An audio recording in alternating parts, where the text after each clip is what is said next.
Sell করবেন না আপনি কাস্টমার জন্য আপনার কাস্টমার জন্য 80% ডিসকাউন্ট।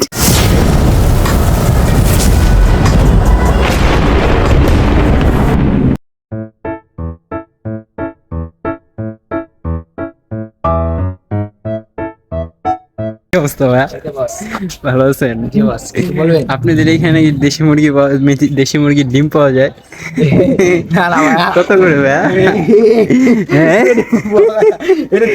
না না না ভাই, এগুলো আমি লিখি নাই ভাই। কত করে ভাই? ডিম বিক্রি করেন? কত করে?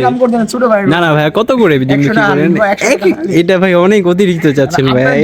না আপনি পাইকারি সেল করবেন না আপনি আপনার কাস্টমার জন্য 80% ডিসকাউন্ট। 80 তাহলে 20 টাকা খালি ভাই আমার লাগবে দেন তো এক খালি আপনার ডিম জন্য লাগবে 100 টাকা, আপনার জন্য না ভাই এটা ঠিক না আমার ক্রেতাদের জি জি জি যান যান আমার দর্শকেরা হাগু দেখবে না বেরিয়ে যান।